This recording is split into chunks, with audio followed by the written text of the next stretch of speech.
ଯେତେବେଳେ ଘରୁ ବାହାରକୁ କୁଆଡ଼େ ଯାଉଛନ୍ତି ଆଉ ଘରେ ଆପଣଙ୍କର ଆଉ କେହି ନଥିବେ, ଯଦି ଘରୁ ବାହାରକୁ ଯାଉଛନ୍ତି ସେହି ସମୟରେ ଏଇ କେତୋଟି କଥାର ଧ୍ୟାନ ନିହାତି ଭାବରେ ରଖିବେ।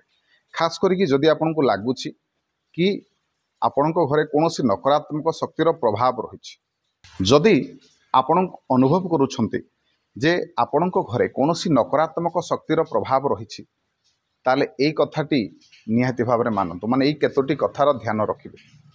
ପ୍ରଥମରେ କ'ଣ କରିବେ ନା, ଯେତେବେଳେ କୁଆଡ଼େ ବାହାରକୁ ଯାଉଛନ୍ତି ଆଉ ଆପଣଙ୍କ ଘରେ କେହି ନାହାନ୍ତି, ତାଲା ପକାଇକି ଯାଉଥିବେ, ଆପଣଙ୍କର ବେଡ଼୍କୁ ପୁରାପୁରି ସଜାଡ଼ିକି ଯିବେନି। ପୁରା ସଜାଡ଼ିବେ କିନ୍ତୁ ଟିକିଏ କଚାମଚା କରିକି ଯିବେ। ଆଉ ଯେତେବେଳେ ଆସିକି ଶୋଇବା ପୂର୍ବରୁ ଘର ବେଡ଼୍କୁ ଭଲ ଭାବରେ ସଫା କରିବେ, ବାହାର ପଟକୁ ଝାଡ଼ିବେ, ତାପରେ ଶୋଇବେ।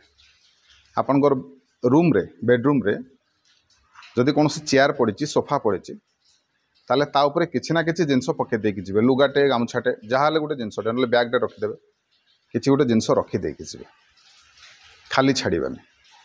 ଠିକ୍ ସେହିପରି ଯଦି ଆପଣଙ୍କୁ ଲାଗୁଛି କି କୌଣସି ଭୂତ ପ୍ରେତର ପ୍ରଭାବ ଆପଣଙ୍କ ଘର ଉପରେ ରହୁଛି ବୋଲି, ଆପଣଙ୍କର ଘରର ମୁଖ୍ୟ ଦ୍ୱାରରେ ଛୋଟିଆ ଘଣ୍ଟିଟିଏ ରଖନ୍ତୁ। ଯେତେବେଳେ ଘରକୁ ପଶିବେ ଟିକେ ବଜେଇ ଦେବେ ଏବଂ ଓମ୍ ନମଃ ଶିବାୟ ହଉ, ଓମ୍ ନମଃ ଭଗବତେ ବାସୁଦେବାୟ ହଉ, ନହେଲେ ଓମ୍ ଜଗନ୍ନାଥାୟତେ ନମଃ ହଉ, ନହେଲେ ଓମ୍ ଜଗନ୍ନାଥାୟତେ ନମଃ ହଉ, ଯେକୌଣସି ମନ୍ତ୍ର, ତିନୋଟି ମନ୍ତ୍ରରୁ ଯେକୌଣସି ମନ୍ତ୍ରର 21 ଥର ପାଠ କରନ୍ତୁ ପ୍ରତ୍ୟେକ ଦିନ। ଏବଂ ପ୍ରତ୍ୟେକ ସଂକ୍ରାନ୍ତିରେ ଆପଣମାନେ ଘରେ ଟିକେ ହୋମ ପୂଜା କରନ୍ତୁ।